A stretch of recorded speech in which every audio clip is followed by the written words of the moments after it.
김 여사는 73세의 나이에도 여전히 날카로운 사업 감각을 지닌 억만장자였어요. 대한민국 내에서는 그녀의 이름 석자를 모르는 사람이 드물었고 그만큼 그녀가 이룩한 재산과 성공은 전설처럼 회자되곤 했지요. 하지만 정작 그녀의 일상은 의외로 단조롭고 외로움으로 가득 차 있었답니다. 어마어마한 재산을 지니고 있었음에도 자식들은 모두 해외에 살고 있었고 남편은 15년 전 세상을 떠났거든요.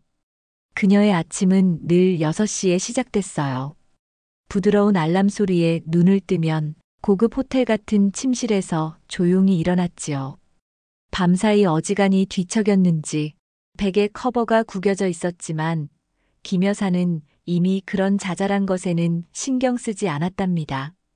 곧장 거실로 나가 커튼을 열면 서울의 고층 빌딩 숲이 한눈에 들어왔고 그 화려한 야경이 아침 햇살에 점차 옅어지는 모습을 멍하니 바라보곤 했지요. 매일 똑같은 광경이었지만 그녀의 얼굴에는 늘 한숨이 비쳤어요. 펜트하우스 거실은 대리석 바닥과 화려한 샹들리에로 장식되어 있었어요.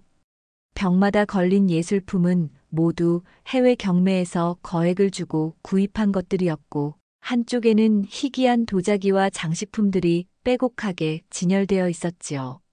언젠가 이런 호사스러운 장식물을 바라볼 때마다 감탄하던 시절도 있었겠지만 지금의 그녀에게는 그저 비싼 물건일 뿐이었답니다. 그보다도 이 넓은 공간에 혼자 남았다는 사실이 더욱 크게 다가왔어요. 한순간 마음 한편이 저릿하게 텅 빈 느낌이 들곤 했지요. 김 여사는 곧장 주방 쪽으로 향해 요리사가 준비해둔 가벼운 식사를 대충 넘겼어요. 메뉴는 때마다 달랐지만 대부분 건강을 고려한 고급 식재료였지요. 하지만 그녀에게 더는 음식의 맛이 큰 즐거움이 되지 못했답니다. 입맛도 시들었고 무엇을 먹어도 마음 한편이 채워지지 않는 듯 했으니까요. 식사를 마치고 나면 트레이너가 대기하고 있었고 스트레칭과 간단한 유산소 운동을 30분 정도 소화했어요. 나이는 많았지만 수십 년간 갈고 닦은 사업적 근성과 엄격한 자기관리 덕분에 몸은 여전히 정정한 편이었답니다.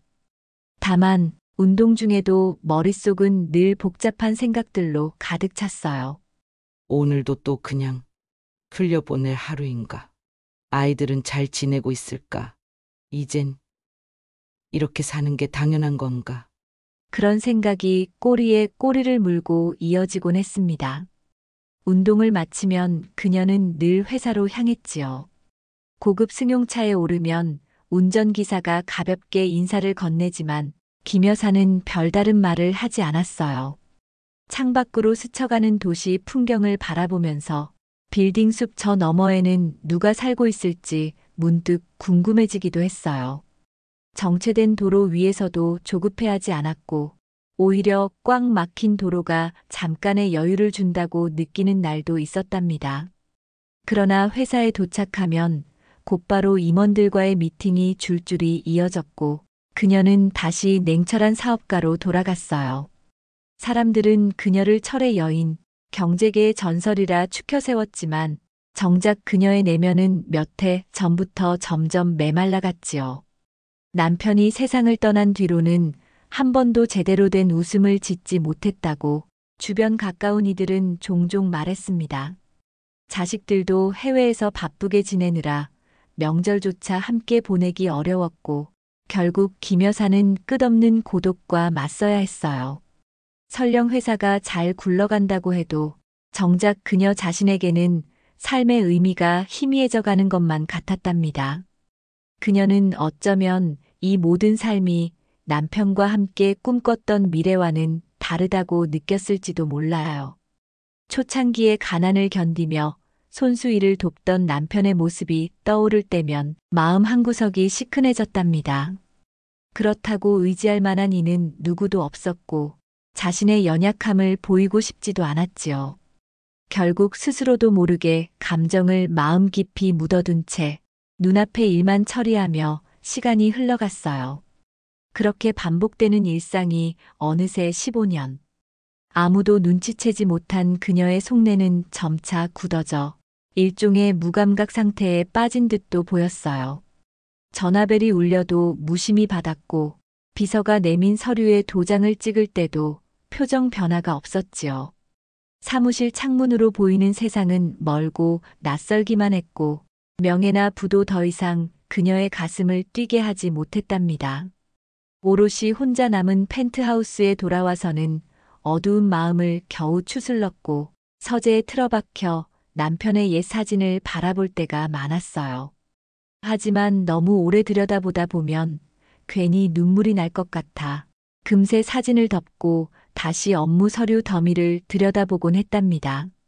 남들 앞에선 결코 눈물을 보이고 싶지 않았고 이미 그렇게 살기로 마음먹은 지도 오래였어요. 어마어마한 재산에도 불구하고 김 여사의 삶에는 진정한 기쁨이 없었습니다. 자식들은 모두 해외에 나가 있었고 남편은 15년 전 세상을 떠났지요. 그녀가 가진 것은 오직 회사와 돈뿐이었고 매일 같은 날들이 반복되는 지루한 일상을 살고 있었답니다. 어느 평범한 화요일 아침, 김 여사는 집 근처 작은 카페에 들렀습니다. 사실 평소라면 상상도 할 수 없는 일이었지요. 운전기사와 비서가 대동하지 않은 채 홀로 집을 나온 것 자체가 굉장히 드문 일이었답니다. 그런데 그날은 무언가에 이끌린 듯 홀로 걸어가 보고 싶다는 생각이 들었어요. 외출을 준비하며 그녀는 옷장 속에서 가장 수수한 옷을 골랐어요. 눈에 띄지 않는 칙칙한 색의 코트와 모자를 꺼내 입었고 꼭 필요한 소지품만 챙겨 문을 나섰지요. 경비가 있는 1층 로비를 지날 때도 아무도 그녀를 알아보지 못했습니다. 평소라면 당연히 김 여사가 아니냐며 깍듯이 인사를 건넸겠지만 이날만은 변장 효과가 제법 컸던 모양이에요. 카페에 도착하기까지는 10여 분 정도 걸었어요. 그 사이 그녀는 평소와 전혀 다른 세상을 경험하는 기분이 들었습니다. 도심의 길거리에는 회사원들이 분주히 움직이고 골목 한 구석에서는 작고 허름한 식당이 아침 장사를 준비하고 있었지요. 모두가 바삐 자기 삶을 살고 있는 듯 보여 새삼스럽게 나도 한때는 저렇게 열심히 뛰어다녔는데 라는 생각이 들었답니다. 드디어 카페 문을 열고 들어섰을 때 고소한 커피 향이 그녀를 맞이했어요. 이른 시간이라 한적했는지 안에는 직원 2명과 몇몇 손님만이 자리를 지키고 있었답니다. 나무 테이블에 모여 이야기를 나누는 사람도 있었고 혼자 노트북을 펴놓고 작업에 몰두하는 학생도 눈에 띄었어요. 평범하게 보이는 공간이었지만 김 여사는 오히려 이런 소박한 분위기가 편안하게 느껴졌습니다. 직원들이 알아보지 못하도록 소박한 옷차림으로 변장했어요. 아메리카노를 주문하고 기다리는 동안 그녀는 천천히 실내를 둘러보았어요. 와, 참 오랜만이네. 이런 작은 카페에 직접 들어온 게 언제였더라. 원래라면 최고급 라운지나 회원제 클럽에서 커피를 마시며 업무 전화를 받았을 텐데 이곳에서는 전혀 다른 공기가 느껴졌어요. 그리고 커피를 건네는 젊은 여성 바리스타의 손가락에 낡은 은반지가 빛났습니다. 그 순간 김 여사의 심장이 멈춘 듯 했어요. 45년 전 가난했던 시절 남편에게 선물했던 반지와 똑같았거든요. 그녀는 눈을 깜빡이며 혹시 잘못 본 건 아닐까 다시 한번 바라봤답니다. 하지만 반지의 세밀한 무늬까지도 예전 기억과 정확히 일치했어요. 그 반지는 남편이 돌아가실 때 함께 묻혔다고 생각했지요. 어떻게 이런 일이 가능한 걸까요? 그 의문이 머리를 맴도는 순간 그녀의 두 손이 떨리기 시작했어요. 왠지 모르게 등에서 식은땀이 흐르는 듯한 기분도 들었지요. 커피를 건네준 바리스타는 밝게 미소 지으며 맛있게 드세요라고 했지만 김 여사는 이미 정신이 아득해졌어요. 한 손에 든 종이컵이 흔들려서 커피가 흘러 넘칠 뻔했답니다. 설마 내가 착각하는 걸까? 어떻게 묻힌 반지가 저 아이 손가락에 있을 수 있지? 그녀의 머릿속은 온갖 의문으로 복잡해졌고 심장 박동이 점점 빨라졌어요. 마치 누군가 과거를 끄집어내 눈앞에 내던진 듯한 충격이었지요. 그녀는 제대로 숨도 쉬지 못한 채 카페 한 구석에 놓인 의자를 찾아가 앉으려 했어요. 그렇지만 이미 몸이 말을 듣지 않았습니다. 무릎이 휘청거리며 가라앉았고 커피컵이 떨어지기 직전이었지요. 결국 김 여사는 그 자리에서 주저앉아 눈물을 쏟아냈어요. 너무 놀란 나머지 저도 모르게 오열이 터져나온 것이었답니다. 카페 안의 모든 사람들이 놀란 눈으로 그녀를 바라봤죠. 한순간에 조용하던 매장이 술렁거리기 시작했고 곁에 있던 손님들은 무슨 일인지 당황스러운 표정을 지었어요. 일부는 도와주려 다가오기도 했지만 김 여사는 바닥에 주저앉은 채 눈물을 그치지 못했답니다. 마음속에 쌓여있던 감정이 한꺼번에 분출되는 것 같았어요. 바리스타는 당황하며 옆으로 다가왔어요. 괜찮으세요, 할머니? 부드러운 목소리에 그녀는 마른 침을 삼키며 무슨 말을 해야 할지 몰랐어요. 커피를 엎지르진 않았는지, 몸을 다치지는 않았는지 확인하느라 바리스타도 분주해 보였답니다.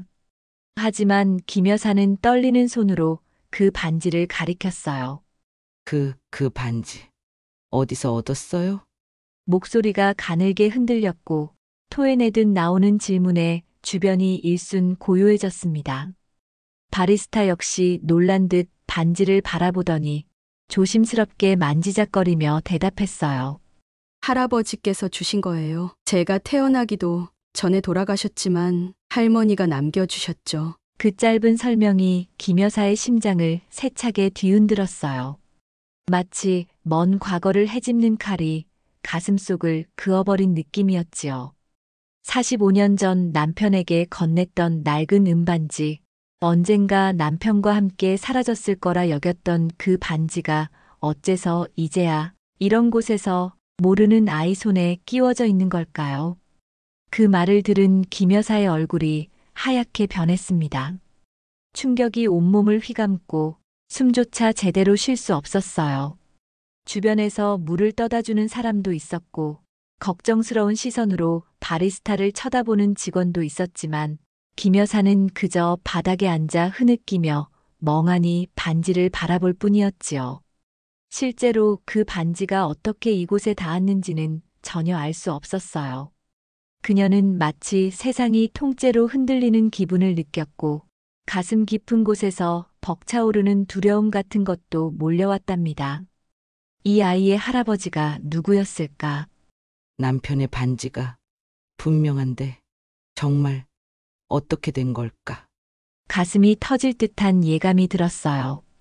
바리스타는 여전히 당황한 표정으로 김 여사를 바라보고 있었고 카페 안 사람들 모두 정막 속에 숨소리를 죽인 채 두 사람을 지켜보고 있었습니다. 그 누구도 이 낯선 상황을 쉽게 해석할 수 없었어요. 하지만 김 여사에게는 인생의 가장 큰 비밀이 눈앞에 펼쳐진 듯한 충격이 밀려왔지요. 이 아이의 할아버지가 누구였을까요? 도무지 믿어지지 않는 현실 앞에서 김 여사는 차마 눈물을 거두지 못한 채 흔들리는 시선으로 반지를 계속 지켜봤습니다. 바리스타의 이름은 미나였습니다. 그녀의 카페 근무가 끝난 후 김 여사는 그녀를 저녁 식사에 초대했죠. 그날 식사는 서울 시내 한복판, 평소라면 김 여사가 늘 가던 고급 레스토랑이 아니었어요. 오히려 분위기가 소박하고 조용한 곳을 선택했지요. 테이블은 몇 개 없었고 벽에는 따뜻한 조명 아래 작은 그림들이 걸려 있었습니다.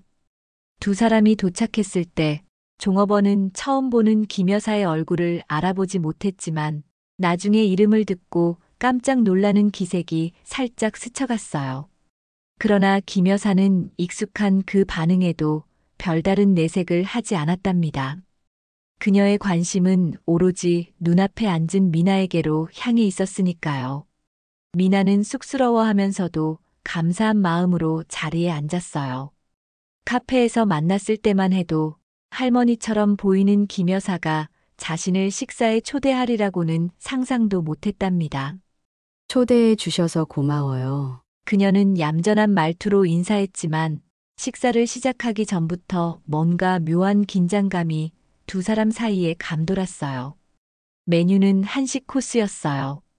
김 여사는 예전부터 소화가 편한 음식을 좋아했지만 최근 들어서는 양식이나 중식보다는 담백한 한식에 더 마음이 끌렸답니다.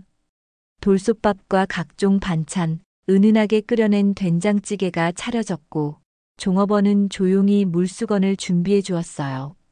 평소라면 사업 이야기를 나누거나 바쁜 스케줄 사이에 급하게 식사를 끝냈겠지만 오늘은 달랐지요.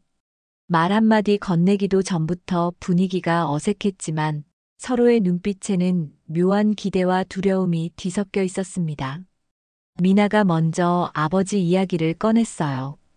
그녀는 달고 다른 지갑 속에서 낡은 사진 한 장을 조심스레 꺼냈지요. 사진 속에는 키가 큰 남자가 아기를 안고 있는 모습이 담겨 있었는데 그 남자가 바로 미나의 아버지였다고 했어요. 어릴 때 어머니가 돌아가신 뒤 아버지와 함께 살다가 어느 날 갑자기 사라졌어요. 듣는 김 여사의 손가락이 가늘게 떨렸어요. 김 여사는 심호흡을 하며 물었어요. 아버지가 사라진 게 정확히 언제였죠? 미나는 힘겹게 기억을 짚어보는 듯 보였어요. 거의 15년쯤 전이에요. 그 후에 소식이 뚝 끊겼어요. 김 여사는 그 말에 눈을 질끈 감았답니다. 그녀의 마음속에서 무언가 차가운 전율이 일어났어요. 도저히 말로 표현하기 힘든 먹먹함이 밀려왔지요. 미나는 계속해서 아버지 이야기를 이어갔어요. 아버지가 실종되기 전 집에 남겨두었던 짧은 메모를 동생이 끝까지 간직했는데 그 메모엔 자신이 꼭 찾아야 할 사람이 있다고 써 있었다고 했습니다. 가족은 어디 먼 곳으로 떠났나 정도로만 생각했지만 아무리 기다려도 소식이 없자 결국 경찰에 실종 신고를 냈지요. 그러나 수십 년이 지나도록 아버지를 찾지 못했고 미나 자신도 어린 시절 기억이라 아버지 얼굴을 희미하게만 떠올릴 뿐이라고 했어요. 김 여사는 그 이야기를 들으며 속으로 무언가 예감이 스쳐 지나갔어요. 자신이 45년 전 출산했던 둘째 아들, 그리고 남편과 함께 내린 가혹한 결정.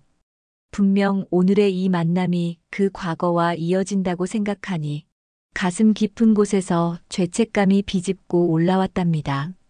미나는 자신의 가족 이야기를 들려주었어요. 할아버지는 김 여사의 남편과 같은 이름이었고 그가 남긴 유일한 유품이 바로 그 반지였답니다. 미나의 아버지는 유복자로 태어났고 어머니는 미나가 5살 때 세상을 떠났어요. 더 충격적인 사실은 미나의 아버지가 실종되었다는 것이었습니다. 김 여사는 잠시 숨을 고르며 떨리는 목소리로 물었어요. 혹시 아버지 생일이 언제죠? 미나가 말한 날짜는 김 여사가 45년 전 출산했던 아들의 생일과 정확히 일치했어요. 하지만 아직 그녀는 아무 말도 못했지요. 할머니 반지 이야기를 듣고 조금 놀라긴 했어요. 그 반지가 그렇게 중요한 물건이었다니. 그 와중에도 미나는 웃으며 말했지만 김 여사는 대답하지 못하고 억지로 표정을 지우려 애썼어요. 이렇게 두 사람은 서로에게 꺼낼 수 없던 이야기를 절반쯤 마주하게 되었지요. 김 여사는 미나를 한참 바라보다가 천천히 물었어요. 정말 아버지를 찾고 싶니? 미나는 강하게 고개를 끄덕였어요. 네. 그분이 왜 우리 곁을 떠났는지, 어떻게 살아왔는지 꼭 알고 싶어요. 그 한마디에 김 여사는 결심한 듯 숨을 가다듬었지요. 그럼 할머니가 조금 도와볼게. 하지만 정작 그녀가 무엇을 어떻게 도와야 할지는 아직 분명하지 않았어요. 다만 죄책감과 후회가 뒤섞인 마음이 김 여사로 하여금 어떤 행동을 해야만 한다고 재촉하고 있었답니다. 두 사람은 그렇게 첫날 저녁 식사를 마쳤어요. 식사를 끝낸 뒤에도 김 여사는 미나를 집에 데려다 주겠다며 굳이 차량을 불렀어요. 차 안에서 둘은 서로 말없이 창밖을 바라보기만 했답니다. 서로의 과거가 겹치고 그 안에 알 수 없는 슬픔과 미안함이 자리 잡고 있다는 걸 어렴풋이 감지했지만 아직 드러낼 수 없는 진실들이 너무 무거웠던 거예요. 그날 밤 김 여사는 펜트하우스 창가에 혼자 섰어요. 멀리 서울의 불빛들이 깜빡이고 있었지만 그녀의 눈엔 계속해서 미나의 표정과 반지가 번갈아 떠올랐습니다. 정말 우연일까? 아니면 운명일까? 자신도 모르게 작은 목소리로 중얼거렸지요. 그리고 잠이 들기 전 그녀는 오래전 포기해버린 기억의 장막을 조금씩 걷어볼 때가 왔다는 예감을 떨쳐낼 수 없었습니다. 그녀와 남편은 가난한 시절 둘째 아들을 감당할 수 없다고 판단했죠.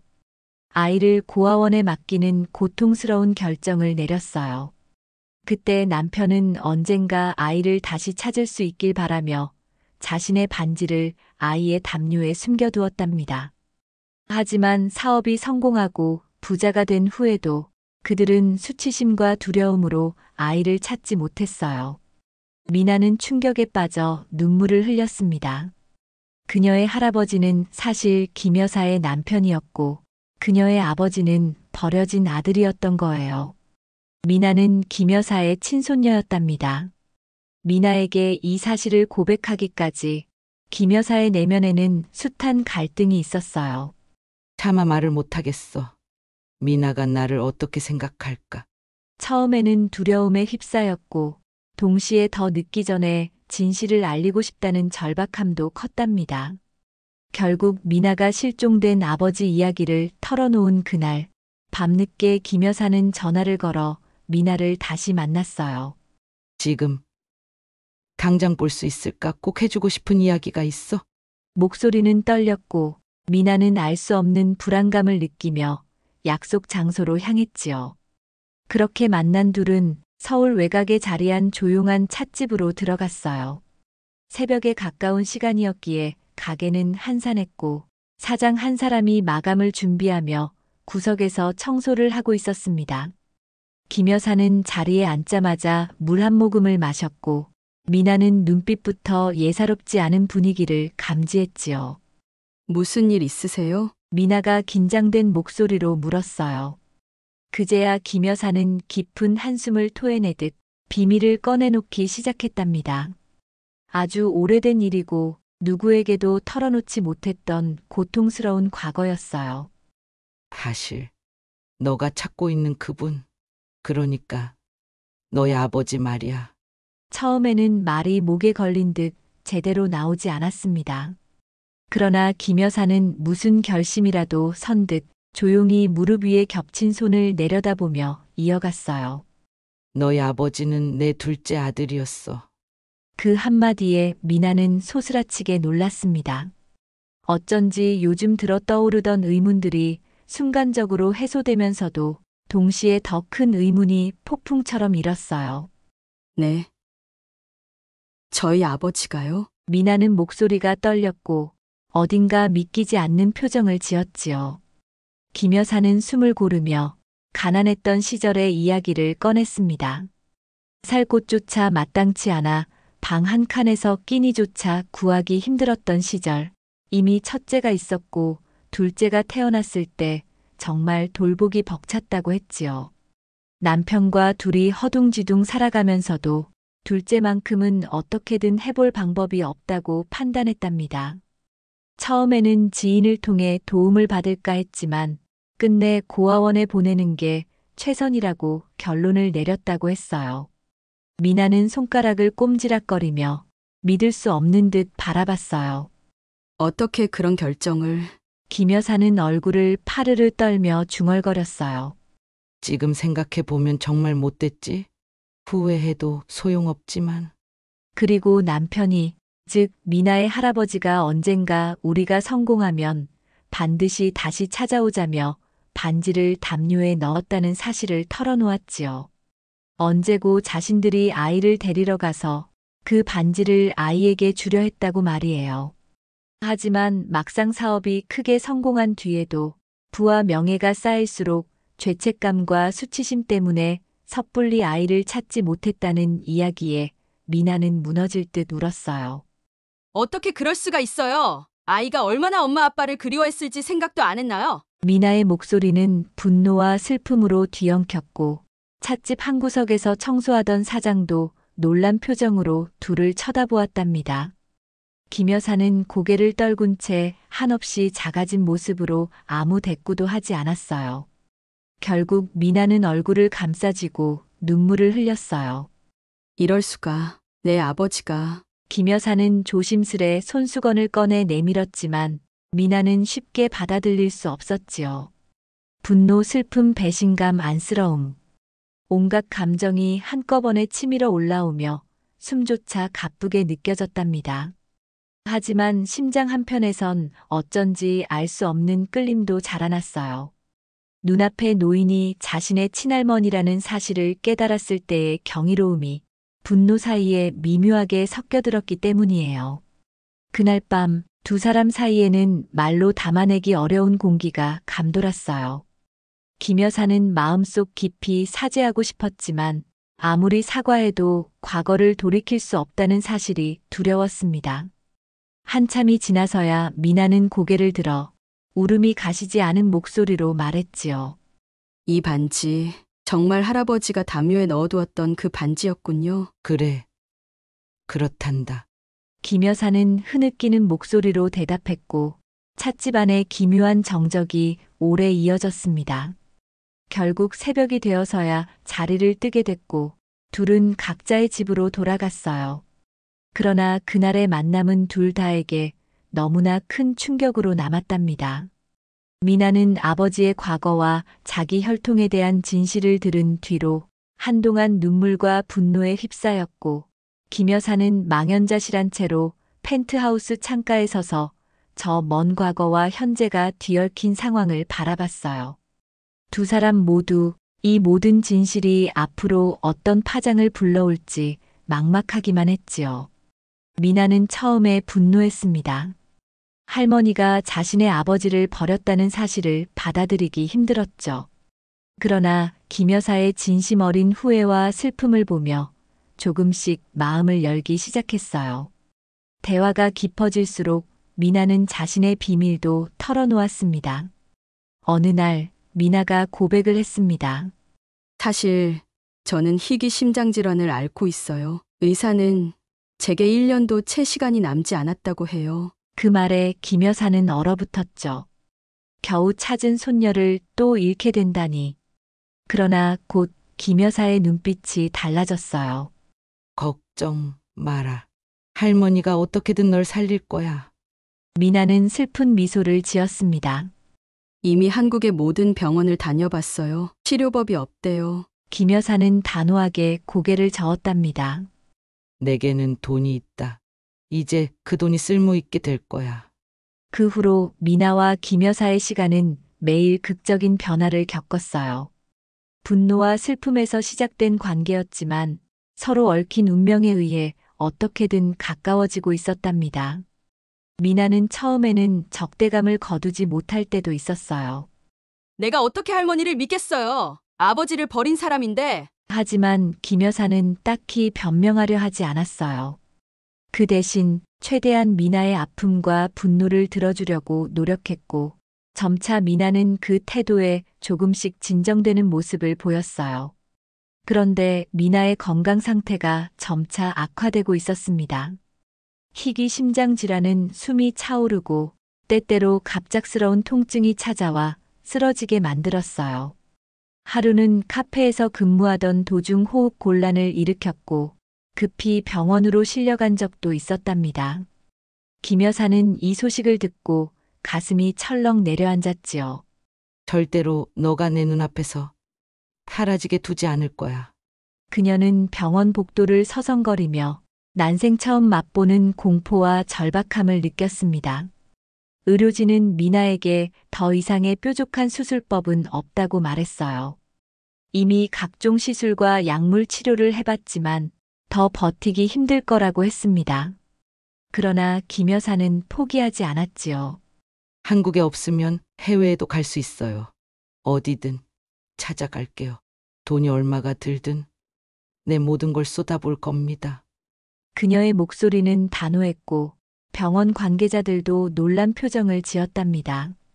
곧 김 여사는 전담팀을 꾸려 전 세계 심장질환 전문가와 실험적 치료법을 샅샅이 조사하기 시작했어요.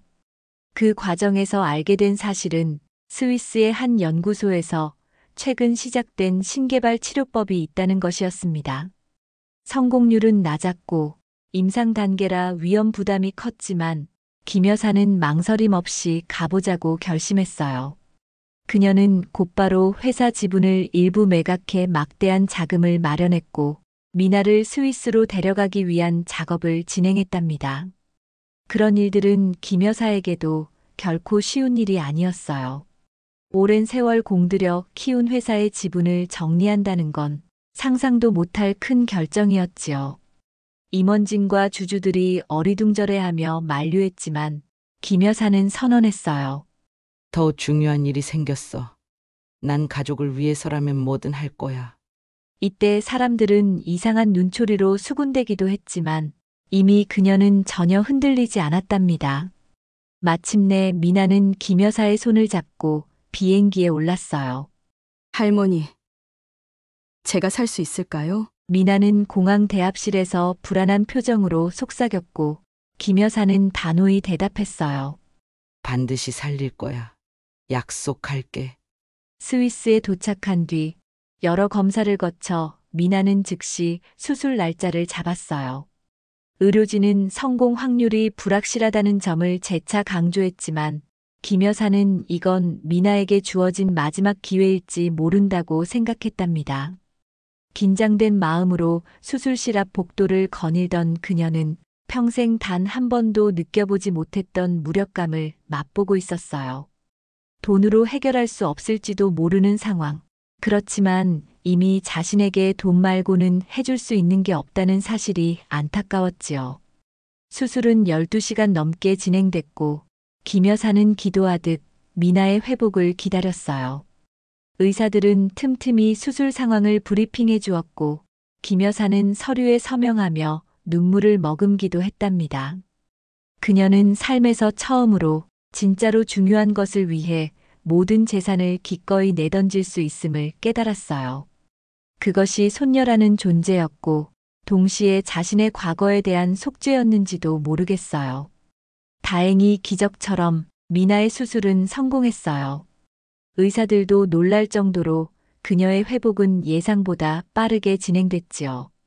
중환자실에서 미나가 눈을 떴을 때 김 여사는 자기도 모르게 미나를 부르며 달려가 눈물을 쏟았답니다. Vorsicht, der Patient braucht noch Ruhe. 의료진이 말렸지만 그녀는 미나의 손을 꼭 잡은 채 한참 동안 놓지 않았어요. 괜찮아. 할머니가 여기 있어. 정말 잘 견뎠어. 그 말에 미나는 흐릿한 눈으로 할머니를 바라보다가 곧 눈물을 흘리며 미소 지었답니다. 그 이후 몇 주간 스위스에서 재활 치료가 이어졌고 미나는 놀라운 속도로 건강을 되찾았어요. 김 여사는 매일같이 병실에 들러 따뜻한 수프를 먹여주고 회복 체조도 함께 했답니다. 그 사이 그녀는 잃어버린 아들을 찾기 위한 수소문도 쉼없이 진행했지요. 미나가 기적적으로 살아난 만큼 이제는 아버지를 반드시 찾아서 그들에게 진짜 가족을 만들어주고 싶었어요. 한국으로 돌아온 뒤 미나는 건강검진을 받고 나서 회복이 거의 정상 수준에 이르렀다는 진단을 받았어요. 김 여사는 기쁨에 겨워 병원 건물을 나오며 생각에 잠겼어요. 그 미묘한 감정은 말로 형용하기 어려운 것이었지요. 삶에 처음으로 돈 외에도 소중한 무언가를 지켜냈다는 성취감이 그녀에게 살짝 눈물이 맺히게 했답니다. 한편 미나는 몸이 회복되자 본격적으로 아버지를 찾겠다고 나섰어요. 김 여사 역시 어떤 대가가 따르더라도 놓칠 수 없다는 의지로 전문 탐정과 자료를 총동원했습니다. 사립탐정이 아들의 실종 신고 기록을 다시 검토했고 경찰청에서 묵혀있던 자료들도 하나둘씩 찾아봤어요. 또한 여러 지자체와 복지단체를 통해 미나의 아버지로 추정되는 남성이 과거에 접촉했던 흔적을 뒤졌답니다. 마침내 6개월의 노력 끝에 수십 년 전 실종 신고가 접수되었던 그 아들, 즉 미나의 아버지가 지방의 작은 마을에 있다는 소식을 접한 김 여사는 망설임 없이 달려갔지요. 그 마을은 조용하고 한적했지만 알고 보니 그곳 어디엔가 자신이 평생을 찾으려 애썼던 사람이 살고 있을 거라는 생각에 가슴이 쿵쾅거렸답니다. 김 여사는 몇 시간 동안 노인보호시설과 복지관, 그리고 주민센터 등을 전부 뒤지며 단서를 찾았어요. 그런 분이 여기 계셨는지 모르겠네요. 처음에는 이런 대답만 돌아왔지만 가파른 언덕에 위치한 보호시설 마지막 층에서 오래전부터 거주하고 있다는 중년 남성의 존재가 드러났지요. 그분은 기억을 대부분 잃으신 상태라 가족이 누구인지 몰라요. 누군가가 설명했고 김 여사는 더 이상 지체할 수 없다는 듯 허둥지둥 그곳으로 달려갔답니다. 회색빛 복도를 따라 들어간 그녀는 오래된 문패 하나가 달려있는 방 앞에서 가슴이 터질 듯 했다죠. 문을 살짝 열자 곧바로 종합병원 특유의 소독약 냄새가 풍겨왔고 안쪽에는 초점 흐린 눈동자로 창밖을 바라보는 중년 남성이 앉아 있었어요. 한눈에 봐도 사람을 오래 상대하지 않은 듯 그의 표정은 무심하고 텅 빈 것처럼 보였답니다. 김 여사는 조심스러운 발걸음으로 그에게 다가갔어요. 한평생을 찾아 헤맨 아들이 눈앞에 있는 상황에 심장이 꽉 막힌 듯 숨이 막혔지요. 혹시 당신이 그러나 말을 이어가려 해도 목소리가 제대로 나오질 않았습니다. 마침 뒤따라온 미나가 아버지, 저예요. 라고 작게 울음을 삼키며 인사했지만 남성은 무표정하게 미나와 김 여사를 번갈아 쳐다볼 뿐이었어요. 그 순간 김 여사는 그가 기억을 잃었다는 이야기를 떠올렸어요. 반가움과 두려움, 후회와 안도감이 교차하며 어쩔 줄 모르겠더랍니다. 하지만 그녀는 망설임 없이 그의 손을 잡았어요.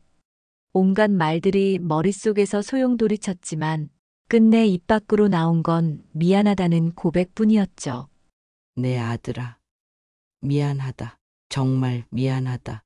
그녀는 주저앉다시피 그의 손등을 부여잡고 흐느꼈어요. 남성은 처음엔 몸을 빼려 하며 당황했지만 김 여사의 절절한 울음소리에 놀란 듯 동그랗던 눈이 차츰 흔들리기 시작했답니다.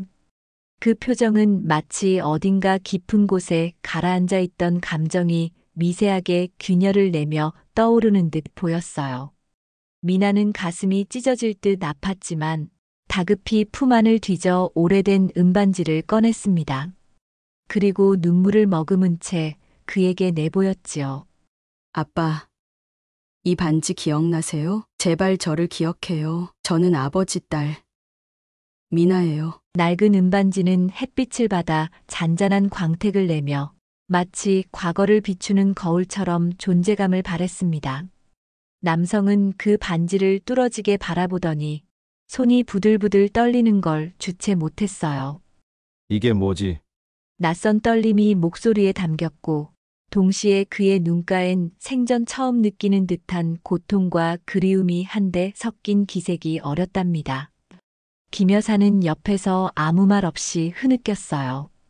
그녀의 마음속에는 수십 년간 억눌렀던 죄책감이 그 반지와 함께 다시 살아나 발작처럼 쏟아지고 있었습니다. 그동안 못다한 사과와 미안함, 그리고 애절한 그리움이 한꺼번에 밀려온 거죠. 정말로 잃어버린 세월을 눈앞에서 마주하는 일은 말로 형용하기 어려울 만큼 큰 충격이었답니다. 미나는 두렵고 떨리는 마음으로 다시금 아버지를 향해 울먹였어요.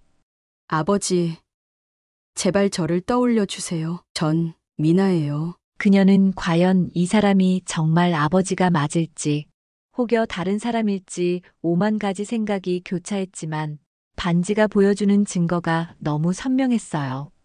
게다가 김 여사가 온몸으로 표현하는 감정의 무게를 볼 때 틀림없는 사실이라는 믿음이 그녀 가슴 속에 뿌리 내렸답니다. 한참을 그렇게 울다가 남성은 마침내 조용히 눈을 감았어요. 그리고는 터져나오는 흐느낌을 꾹꾹 눌러 참고 있는 듯 했지요. 마치 간신히 꺼내든 열쇠로 꽁꽁 잠겨있던 기억의 문을 열려 애쓰는 표정이었답니다. 그때 그의 입에서 드디어 한마디가 흘러나왔어요. 너가 미나? 짧지만 엄청난 울림을 가진 말이었어요. 그 순간 미나는 오열이 터져나와 그의 곁에 무릎을 꿇었고 김 여사는 얼굴을 감싸쥐며 되뇌었답니다. 그래.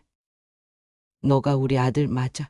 남성의 눈동자에서 방울방울 맺힌 눈물이 흘러내릴 때 마치 얼어붙은 시간이 조금씩 녹아내리는 듯 보였어요. 그의 머릿속에서는 수없이 많은 기억의 조각들이 마구 뒤엉킨 채 떠오르고 사라졌지만 동시에 엄마의 얼굴, 아버지의 목소리, 그리고 낡은 반지와 함께 울던 순간들이 희미하게 보이는 듯 했어요. 간신히 그것들이 이어질 때마다 가슴 한복판에서 뜨거운 불덩이가 치솟았지요. 나는 도대체 누구였을까? 왜 여기서 살고 있었을까?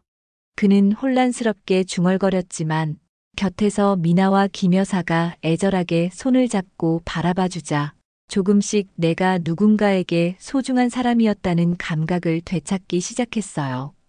그렇게 세 사람은 낯선 눈물과 함께 서로를 끌어안았어요.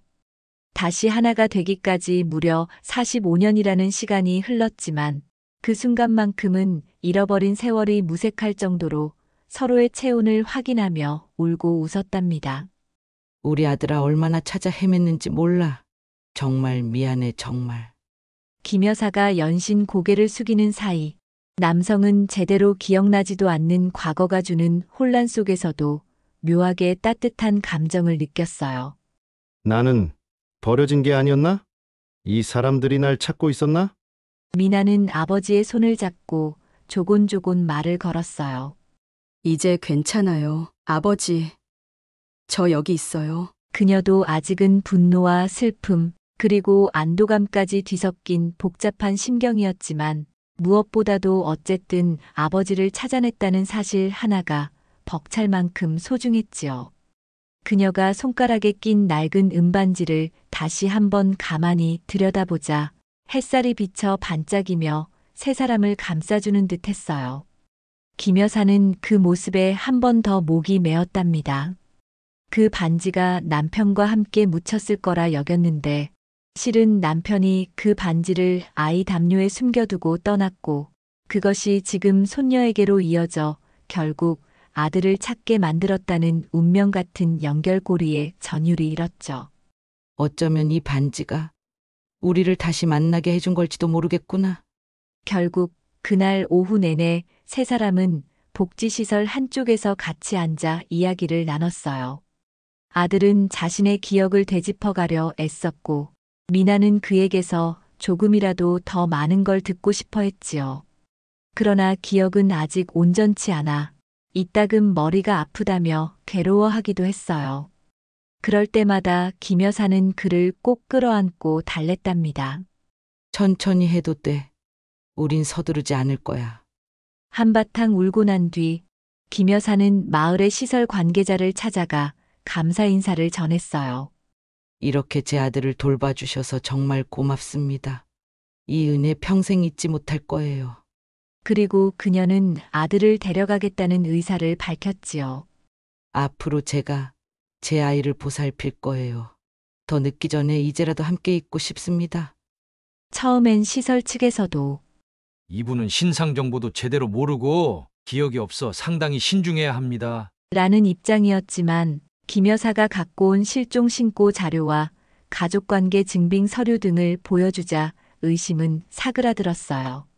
무엇보다 애절하게 울부짖는 모습에 감동한 담당 사회복지사가 안심시키듯 고개를 끄덕였답니다. 이제야 진짜 가족을 찾았군요. 그렇게 아들은 보호시설을 나와 미나와 김 여사와 함께 마을을 떠나게 되었어요. 짐이라고는 낡은 옷과 작은 수첩 몇 개가 전부였지만 그 안에는 45년간의 고독이 담겨 있었다고 해도 과언이 아니었지요. 김 여사는 자동차 조수석에 아들을 태우고 미나는 뒷좌석에 앉아 수시로 아들의 상태를 살폈어요. 시동을 거는 순간 아들은 낯선 표정을 지으며 창밖으로 보이는 풍경을 깊게 들여다봤답니다. 마치 이제부터 시작되는 인생이 또 한 번의 모험인 양 두려움과 설렘이 교차하는 표정이었어요. 차가 마을을 벗어날 때쯤 김 여사는 백미러 너머로 보호시설 건물을 한 번 더 바라봤어요. 그리고 조용히 중얼거렸죠. 이 모든 건 다 죄책감으로 시작된 일이었는데 이렇게 우리를 다시 이어주다니 정말로 사람이 살아보면 모를 일인 것 같아. 미나는 할머니 손을 꼭 잡으며 말했어요. 할머니, 저에게 두 번째 생명을 주셨어요. 이제 저는 할머니처럼 버려진 아이들을 도울 거예요. 그 순간 김 여사의 눈에서는 행복의 눈물이 흘렀습니다. 반세기 가까운 세월이 돌고 돌아 만난 가족이라는 진실. 잃어버린 재산이 아닌 얻어버린 진짜 가족이라는 부유함이 가슴 깊이 전해졌지요. 그러자 할머니는 미나의 손끝에 끼워진 은반지를 가만히 만지작거리며 작게 웃었어요. 내가 남긴 건 돈이 아니라 아마 이 반지였을지도 모르겠구나. 그 반지가 결국 우리를 다시 이어준 거잖니. 정말 큰 돈이나 회사가 아니라 이 조그만 반지 하나가 우리를 돌고 돌아 만날 수 있게 했네. 그 말을 들은 아들은 차창 너머로 시선을 떨군 채 아직 정리가 채 안 된 혼란을 안고 있었지만 묘하게 마음 한편의 따뜻함이 맴도는 걸 느꼈답니다. 지난 세월을 잃어버려 외로웠던 그 시간이 헛된 건 아니었다고 말해주는 듯 했거든요. 어쩌면 그 반지는 가족의 인연이 아무리 빗나가도 결국 다시 이어지도록 도와주는 매개였는지도 몰라요. 그날 이후로 세 사람은 긴 시간의 아픔을 서로 나누며 천천히 서로를 이해해갔습니다. 물론 한 번에 모든 기억과 감정이 제자리를 찾지는 못했지요.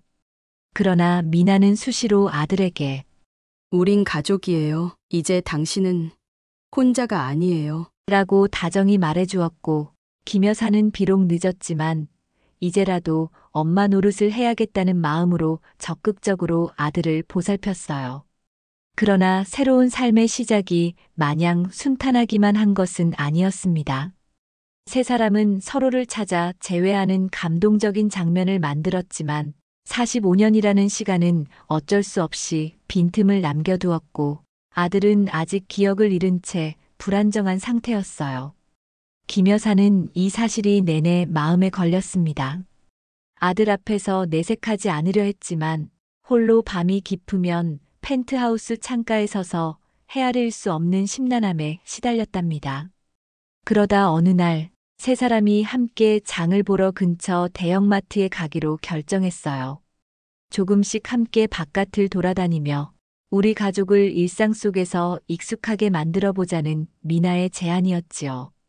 보통 김 여사는 가사도우미나 운전기사를 통해 필요한 물건을 조달했는데 이제 직접 발걸음을 옮겨보려 한 겁니다. 내가 괜찮을까? 아들은 걱정이 앞섰지만 미나가 손을 꼭 잡아주며 달래줬어요.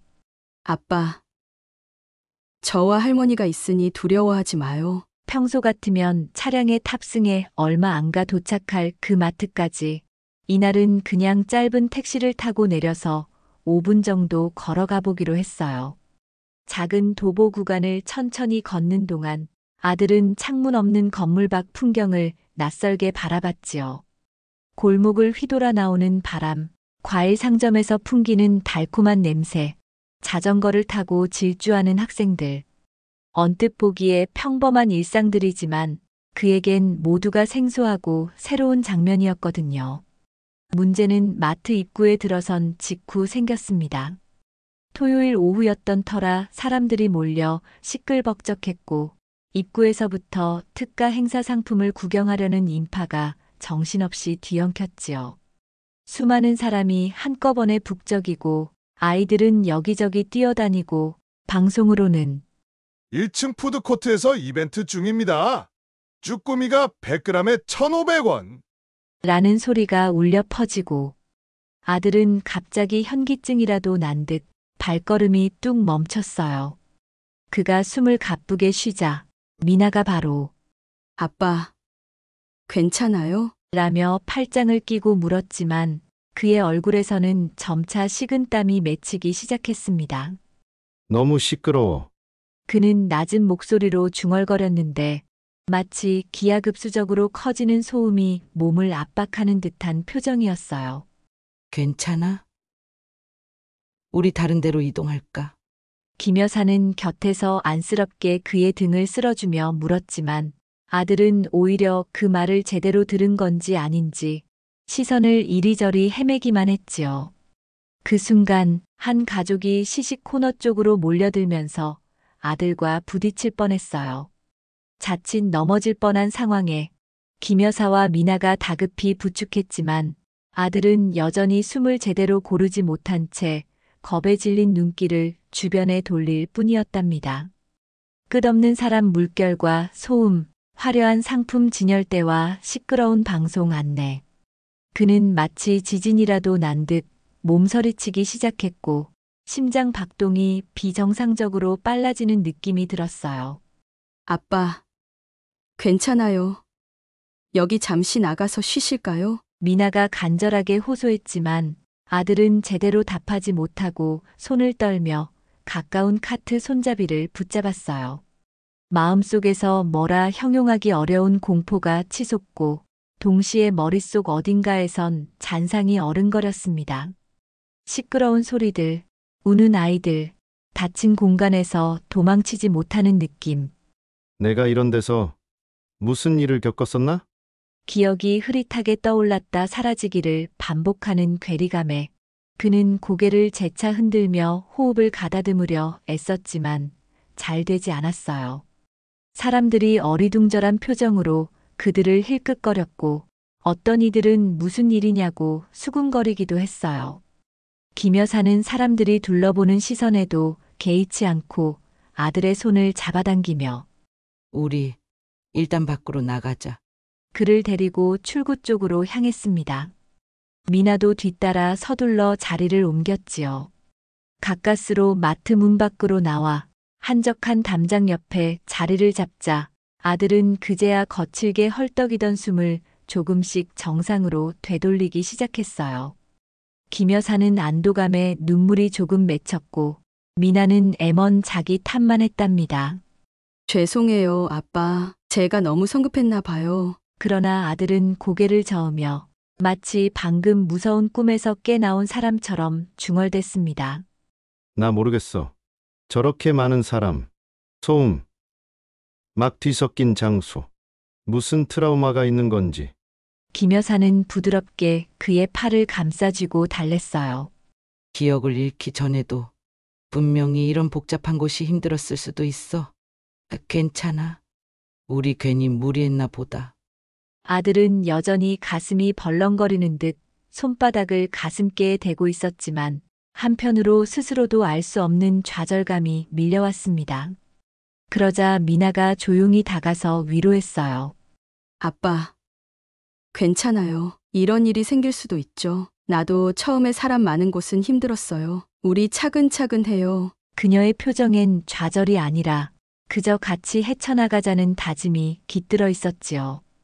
김 여사도 안쓰러운 마음에 아들의 어깨를 토닥거리며 낮게 한숨을 쉬었어요. 미안해. 엄마가 좀 더 천천히 생각했어야 했는데. 어떻게든 물건을 사야 했지만 아들 상태가 급히 안정이 필요해 보였기에 김 여사는 제안했습니다. 미나야, 안에 잠깐 들어가 필요한 것만 가져오렴. 난 여기서 아빠랑 기다리고 있을게. 미나는 고개를 끄덕이고 다시 마트 안으로 들어갔지요. 아들과 김 여사는 건물 바깥의 의자에 나란히 앉아 한동안 아무 말 없이 숨을 고르는 시간을 가졌어요. 잠시 후 아들은 천천히 호흡을 정리하면서 고개를 들어 김 여사를 바라봤습니다. 내가 폐를 끼치고 있죠? 미나도 그렇고 어머니도 그렇고. 김 여사는 단호하게 고개를 가로저었어요. 우리에게 폐가 될 일이 뭐가 있겠니? 우린 가족이잖아. 같이 극복하면 돼. 그 말에 아들은 시선을 거두며 목이 잠긴 목소리로 작게 답했죠. 고마워요. 단 몇 분이 수십 분처럼 길게 느껴진 뒤 미나가 장바구니를 한가득 들고 나왔어요. 땀을 뻘뻘 흘리면서도 웃어 보였지요. 조금 정신 없었지만 필요한 건 대강 다 샀어요. 아들은 미안함이 뒤섞인 눈으로 미나를 보았지만 미나는 능청스럽게 말했어요. 아빠, 다음번에는 저랑 같이 천천히 돌아봐요. 그때는 조용한 평일 아침에 오면 덜 붐빌 거예요. 아들은 그 말에 의기소침한 듯 웃으며 용기를 내봤답니다. 그래. 한 번 더 시도해보자. 그렇게 맡은 아들이에서 큰 소란이 벌어진 뒤 집으로 돌아오는 택시 안에서 김 여사는 조용히 아들의 손을 잡고 스스로를 다잡았어요. 내가 엄마라면 이 아이를 끝까지 안심시키고 이끌어줘야 해. 아직 늦지 않았어. 손등으로 전해지는 아들의 체온은 떨릴 듯 말 듯 미약했지만 그것은 확실히 살갗에 와닿는 가족의 체온이었지요. 그날 밤 펜트하우스 거실에서 세 사람은 간단히 저녁 식사를 하며 어느 정도 진정된 마음을 나눴어요. 아들은 미안해하면서도 자기 안에 웅크리고 있는 불안을 어떻게 표현해야 할지 몰랐고, 미나와 김 여사는 그 불안이 터져 나오더라도 함께 감당하리라는 마음이었지요. 한참 대화를 나누다가 아들은 문득 작은 목소리로 내뱉었어요. 그래도 내가 혼자가 아니라는 사실이 마음 한구석에 계속 남아서 생각보다 빨리 안정을 찾았던 것 같아. 김 여사는 그 말에 눈가가 다시금 촉촉해졌고 미나는 작게 웃어 보였습니다. 아빠, 이제 두려워 말아요. 우리도 차근차근 적응하면 되니까. 이렇듯 한 번의 마트 방문조차 위기로 번져버렸지만 오히려 그 일은 세 사람의 연대를 더 단단히 해주는 계기가 됐답니다. 아들이 좁고 시끄러운 공간에서 발작적인 두려움을 느낄 수 있다는 걸 모두가 알게 되었고, 그 두려움을 해소해주기 위해선 각별한 신경이 필요하다는 사실도 깨달았어요. 한편으로는 아들이 그 공황 같은 불안을 느끼는 와중에도 내가 보호해야 할 가족이 있다는 감각으로 스스로를 붙들 수 있었다는 점이 희망이었죠. 며칠 뒤 김 여사는 아들을 위해 조용한 상점이나 평일 오전에 한적한 카페 등에 데려가 보며 점차 적응하는 시간을 갖게 했어요. 갈 때마다 혹시 모를 돌발 상황에 대비해 귀마개나 약간의 진정제를 챙겨 다녔지요. 미나도 아들 손을 꼭 잡으며 격려했습니다. 괜찮아요. 다시 집으로 돌아오면 되고 한 발짝씩만 나아가 봐요. 그렇게 가족이 함께라면 언제든 뒤로 물러나 안전한 곳으로 되돌아갈 수 있다는 믿음이 서서히 생겨났어요. 이 과정에서 김 여사는 더욱 강하게 느꼈습니다. 이제야 엄마 노릇을 해야겠다고 마음먹었지만 그 길이 생각보다 훨씬 험난할 수도 있겠구나. 하지만 그녀의 의지는 꺾이지 않았어요. 오히려 한 번의 실패로 포기하지 않겠어? 아이가 도망칠 곳이 필요하다면 내가 그 보금자리가 되어주면 되는 거야. 이런 결심을 매일 아침 되새겼지요. 얼마 지나지 않아 또 다른 사건이 벌어졌어요. 아들이 복도 쪽에서 이상한 인기척을 느끼고 순간적으로 겁을 먹은 나머지 비명을 지르며 방에 틀어박힌 것이었죠. 누가 날 미행하는 것 같아. 아들이 두려워하는 모습에 김 여사와 미나는 심장이 덜컥 내려앉았지요. 결국 안정을 찾기까지 1시간가량 걸렸고 김 여사는 안절부절 못한 채 문 밖에서 계속 달래야 했답니다. 아들아, 아무도 없어. 괜찮단다. 이런 일련의 에피소드는 비록 낯선 사건이었지만 아들이 느끼는 불안의 심도가 어느 정도인지 미나와 김 여사가 정확히 파악할 수 있게 해줬어요. 이젠 그 불안을 덮어두는 대신 그들의 방식으로 맞서보려 애썼답니다. 아빠가 트라우마 같은 걸 느낄 수 있다는 건 어쩌면 이전에 큰 상처가 있었다는 뜻이니까 그것도 조금씩 회복될 수 있을 거예요. 미나는 긍정적으로 바라봤고 김 여사는 아들이 겪는 심리적 고통을 완화하기 위해 전문 상담사를 섭외하는 방안도 고려하기 시작했지요. 그렇게 우여곡절이 뒤섞인 날들이 지나면서 아들은 세상 밖에 한 발씩 발을 디뎌보는 연습을 계속했습니다.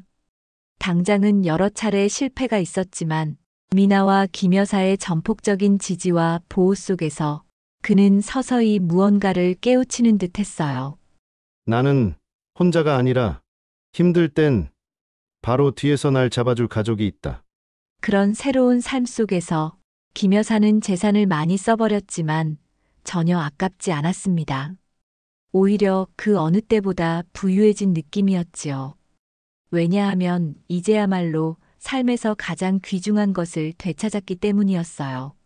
한때 스스로 모든 걸 가졌다고 생각했을 때는 텅 빈 고독만이 곁에 있었지만 이제는 잃어버린 아들과 손녀가 함께하며 진짜 의미의 풍요를 느꼈답니다. 돈 따위는 필요 없다. 너희가 내 곁에 있어주니 나는 이미 세상을 다 가진 거랑 다름없어. 김 여사의 목소리는 언젠가처럼 권위적이거나 절제된 어조가 아니었어요. 오히려 담백하고 맑으면서도 놀랍도록 단단하게 울려 퍼졌죠. 그 말은 더 이상 재산과 지위를 쥐고 살아가야 한다는 의무감에서 비롯된 게 아니었습니다. 자신이 평생 품어온 부와 성공이라는 껍데기를 조용히 벗어던진 진심 어린 자각이었지요. 그녀가 아들의 손을 쥔 채 그렇게 말했을 때 공기마저 조용해진 듯한 느낌이 들었어요.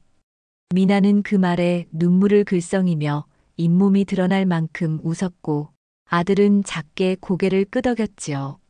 그의 고개 끄덕임에는 말로 설명하기 어려운 복잡한 감정이 담겨 있었어요. 죄책감도 감동도 아직 남아있는 미묘한 낯설까지도 모두 섞인 듯한 한 겹의 떨림이었죠. 그날 저녁 세 사람은 펜트하우스 거실 소파에 나란히 앉아 있었어요. 창밖엔 도심의 불빛이 흐릿하게 퍼지고 있었고 그 빛은 유리창의 삼각형처럼 나뉘어 반사되고 있었지요. 미나는 무릎 위에 따뜻한 담요를 덮은 채 손가락을 꼼지락거리며 무언가를 생각하고 있었어요. 그녀의 손가락에는 여전히 그 낡은 은반지가 끼워져 있었죠.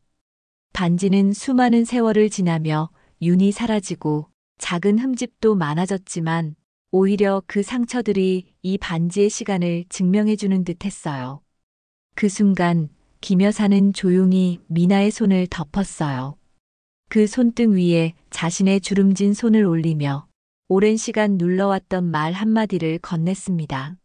그 반지를 보고 처음 널 만났을 때 심장이 멎는 줄 알았단다. 저도요. 그 반지를 보고 할머니 눈빛이 변한 걸 느꼈어요. 마치 무언가를 잊고 있다가 갑자기 떠올린 사람처럼요. 김 여사는 고개를 끄덕였어요. 그건 너희 할아버지가 내게 마지막으로 건넸던 믿음이기도 했거든. 반지를 담요에 숨기면서 말했지. 우리가 꼭 다시 찾을 수 있을 거야. 이 반지가 그걸 증명해 줄 거야. 그리고 그렇게 정말 그렇게 됐지. 말을 하며 김 여사의 눈가에 눈물이 맺혔지만 그 눈물은 슬픔이라기보다 긴 시간이 끝났다는 안도와 감사에서 비롯된 듯 했어요. 그녀는 이어 말했어요. 이 반지는 금도 아니고 보석도 없어. 그냥 값싼 은반지 하나지만 이게 우리 가족을 다시 이어준 끈이었지. 지금 너의 손가락에 이렇게 다시 끼워져 있는 걸 보면 나는 이제야 진짜로 숨 쉴 수 있을 것 같아. 아들은 한동안 아무 말 없이 두 사람을 바라봤어요. 그의 눈빛에는 어딘가 멍한 기색도 있었지만 그 안에는 분명히 함께 있음의 안정감이 고요히 담겨 있었지요. 그는 낮은 목소리로 말했어요. 내가 기억은 다 못하겠지만 그 반지를 보고 있으면 이상하게 마음이 놓여. 마치 어릴 때 손을 잡아줬던 누군가가 여기에 계속 있다는 느낌이야. 그 말에 미나는 손가락에서 반지를 살짝 빼서 그의 손바닥 위에 올려주었습니다. 그럼 잠깐만 아빠가 가지고 계세요. 느낌을 조금 더 느껴보세요. 그는 손바닥을 천천히 감싸며 반지를 감촉으로 기억하려는 듯 조심스럽게 쥐었지요. 그 모습은 묘하게 신성한 분위기를 자아냈어요. 조명이 낮춰진 거실에서 반지는 조용히 빛을 머금고 있었고, 세 사람은 그 반지를 사이에 두고 과거와 현재, 그리고 미래를 공유하고 있는 듯 했답니다. 그리고 며칠 뒤 오후 햇살이 조금 기울어 가던 무렵, 세 사람은 외출 후 귀가하는 길에 조용한 골목길을 걷고 있었어요. 한적한 주택가, 낯익은 것 같지만 또 낯선 풍경들. 김 여사는 마치 오래전 젊은 시절 남편과 유모차를 끌며 걷던 골목을 떠올리는 듯 표정이 부드러워졌고, 아들은 말없이 그 길을 걷다 멈춰 서곤 했지요. 그러던 중 햇살이 사선으로 기울며 골목 담장을 타고 반사될 때 미나의 손에 낀 은반지가 그 빛을 받아 찬란하게 반짝였어요. 빛은 눈에 띄게 부드럽고 따뜻했으며 마치 반지가 그동안 품어왔던 이야기들을 한꺼번에 빛으로 토해내는 듯 했지요. 미나는 그 빛을 바라보다가 걸음을 멈췄습니다. 그리고 조용히 숨을 들이마셨지요. 길게, 아주 깊게. 마치 그 반짝이만에 할아버지의 손길, 할머니의 눈물, 아버지의 외로움, 자신의 상처까지 모두 들어있는 것처럼요. 그녀는 작은 목소리로 혼잣말하듯 속삭였어요. 이 반지 안에는 정말 많은 이야기가 들어있어요. 김 여사와 아들은 멈춰 선 미나를 바라보았고, 그녀가 반지를 들여다보며 눈을 감자 조용한 바람 한 줄기가 셋을 스쳐 지났지요. 그 바람이 마치 과거의 시간들, 지나간 아픔과 용서를 어루만지는 듯 느껴졌어요. 삶이 아무리 우여곡절이 많아도 결국 다시 서로를 만나게 해주는 건 바로 이런 작고도 선명한 끈이라는 것을 그 반지는 조용히 증명하고 있었지요. 어쩌면 그 반지는 단순히 과거를 연결하는 물건이 아니라 이들의 앞날을 더욱 단단히 이어주는 증표였는지도 모릅니다. 그 반지를 따라 이어진 인연이 다시 엇갈리지 않도록 언제든 서로를 향해 손을 뻗을 수 있도록요. 그날 골목길 어귀에서 바라본 햇살 속에서 그들은 가족이라는 이름 아래 다시 이어졌음을 또 한 번 깨달았답니다. 그리고 그것만으로도 살아갈 힘이 차오르기에 충분했어요. 그렇게 세 사람은 어쩌면 불가능할 것 같았던 45년의 간극을 넘어서 비로소 하나의 가족으로 거듭났습니다. 과거의 아픔과 슬픔을 완전히 지울 수는 없겠지만 이제는 서로를 감싸주고 들어줄 수 있으니까요. 김 여사는 손녀가 건네준 행복의 온기에 손 아랫사람이 아닌 내 아이가 되어버린 아들을 한없이 소중히 여기게 됐고, 미나는 그들에게 얻은 두 번째 생명을 더 많은 이들에게 나누고자 결심했습니다. 결국 가족이란 때론 멀리 돌아왔어도 서로를 다시 끌어안을 수 있다는 점에서 기적과 같아요. 그 반짝이는 은반지가 그 사실을 조용히 증언하듯 그들의 삶은 앞으로도 이어질 거예요. 오래전에 잃어버렸다고 믿었던 시간을 이제는 새롭게 채우며 함께 살아가는 날들이 시작되었으니까요. 그들은 헤어졌던 시간 동안의 아픔을 조금씩 나누고 서로를 더 이해하게 되었답니다. 세 사람에게 있어 그 순간 이후의 인생은 돈과 재산이 주지 못했던 진정한 풍요로 가득 차 있을 거예요. 그리고 어쩌면 그들이 오래도록 그리워했던 가족이라는 이름을 마침내 되찾은 가장 큰 이유는 다름 아닌 진심에서 비롯된 용서와 사랑이라는 걸 모두 실감하게 되었지요.